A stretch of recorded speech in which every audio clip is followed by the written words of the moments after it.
حضرت بلال رضی اللہ تعالیٰ حضرت بلال آئے جناب عمر سے ملنے.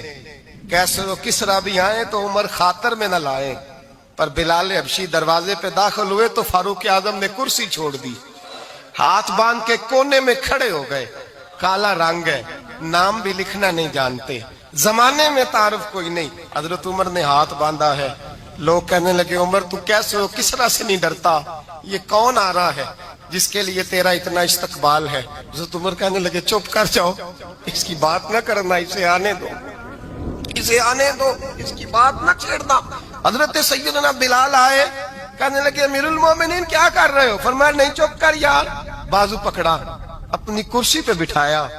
حضرت بلال کہنے لگے حضور میں غلام ہوں، مجھے تو طریقے بھی نہیں آتے ان کرسیوں پہ بیٹھنے کے، میں تو غریب ماں کا بیٹا، غلام باپ کی اولاد، سلیقن، یہ آپ کیا کر رہے ہیں؟ تو حضرت عمر کہنے لگے بلال تھا تو غلام ہی، پر جب سے مصطفیٰ کا غلام بنا ہے تو ہمارا امام بن گیا ہے، اب تو امام ہے رسول اللہ کی امت کا. فرمایا وہ مجھے دن یاد ہے جب مکہ فتح ہوا تھا، بت ٹوٹ گئے تھے، بڑے بڑے سردار تھے، اور میرے نبی نے فرمایا بلال سے کہو کعبے کی چھت پہ چڑھ کے اذان دے. تو لوگوں نے کہا حضور یہ سارے جل گئے ہیں، کسی اور کی ڈیوٹی لگا دے. حضور نے فرمایا چپ کرو. بدر میں مار کھا کے اذان پڑے تو بلال، احد میں پتھر برسے اذان پڑے تو بلال، تپتے صحراؤں میں پڑے تو بلال، ہر جگہ مار کھائے تو بلال. اور آج اگر اللہ نے عزت دی ہے تو میں لوگوں کو دیکھ کے بلال کو عزت نہ دوں؟ میں بتانا چاہتا ہوں کہ رسول اللہ کی غلامی میں عزت ہے. فرمایا کوئی اوپر نہیں چڑھے گا، ابو بکر بھی نیچے، عمر بھی نیچے، عثمان و علی، طلحہ اور زبیر بھی نیچے. آج یہ حبشی غلام کعبے کی چھت پہ چڑھے گا اور میں دنیا کو بتاؤں گا کہ اصل عزت اسی کے پاس ہوتی ہے جو رسول اللہ کا غلام ہوا کرتا ہے. بھائی یاد رکھیں عزت حضور کی غلامی میں ہے. نہ یہ دیکھو میری برادری کیا کہتی ہے. حضرت سلمان فارسی گورنر تھے، کھانا کھا رہے تھے، دسترخوان بچھا تھا. رسول پاک صلی اللہ علیہ وسلم کا فرمان ہے روٹی کا لقمہ دسترخوان پہ گرے اٹھا کے کھا لو، اللہ تمہاری بخشش فرما دے گا. دسترخوان صاف ہوتا ہے. روٹی، بڑے گورنر تھے آپ، بڑے بڑے سفیر بیٹھے تھے، وزیر بیٹھے تھے، روٹی کا لقمہ گر گیا. آج تو لوگ فیشن میں عزت ڈھونڈتے ہیں نا، وقار ڈھونڈتے ہیں کہ میں جدید دنیا کے ساتھ مل جاؤں، میں معاذ اللہ لڑکی لڑکے اکٹھے بٹھا کے منگنی کروں تو میں ماڈرن شمار ہو جاؤں گا، میں بڑے بڑے ڈھول بجاؤں تو ماڈرن بنوں گا، میں اگر مہندی پہ سارے تماشے کر ڈالوں تو میں ماڈرن ہوں. دیکھو عزت کس بات میں. حضرت سلمان فارسی روٹی کھا رہے تھے، سفیر، وزیر، نہ جانے بڑے بڑے لوگ بیٹھے تھے. کھانا کھاتے کھاتے لقمہ گرا دسترخوان پہ. حضرت سلمان فارسی نے سمیٹا، منہ میں رکھا، پھر انگلی مار کے دسترخوان صاف کیا. ایک صحابی کان میں کہنے لگے سلمان کیا کر رہے ہو؟ کیا کر، آپ گورنر ہے، سوچئے تو صحیح، یہ لوگ کیا کہیں گے دنیا دار کے مسلمانوں کو روٹی نہیں ملتی، اٹھا اٹھا کے کھا رہے. کان میں بات کی، کان میں. حضرت سلمان فارسی کان میں جواب دے سکتے تھے، کہہ سکتے تھے نہیں ایسے ہی کرنا ہے، انہوں نے کان میں بات کی. لیکن جناب سلمان فارسی اعلیٰ اعلان بولے، کہنے لگے ان 4 5 6 دنیا داروں کے لیے میں اپنے نبی کا طریقہ چھوڑ دوں، اپنے رسول کی سنت چھوڑ دوں؟ یہ 4 5 دنیا دار دنیا کی طرف دیکھ کے میں مصطفیٰ سے منہ موڑ لوں؟ پھر جوش جذبات میں سر سے پگڑی اتار دی، رونے لگے. آپ فرمانے لگے میں مدینے کے بازاروں میں کھجوریں اتارتا تھا، نوکریاں کرتا تھا، یہ جو میرے سر پر عزت کے بال ہیں یہ محمد عربی کے اگائے ہوئے ہیں، رسول اللہ کے اگائے ہوئے ہیں. امیر المومنین حضرت جناب سیدنا عمر فاروق رضی اللہ تعالیٰ عنہ رات گھر میں تھے تو رونے لگے، بڑی دیر تک روتے رہے. والدہ اٹھی تو صاحبزادے سے کہنے لگی پتہ کرو تمہارے باپ کو کیا مسئلہ ہے. شہزادے آئے، کہنے لگے امیر المومنین والد گرامی کیا ہوا؟ تو حضرت عمر فاروق کہنے لگے بیٹا اپنی اماں کو بلاؤ.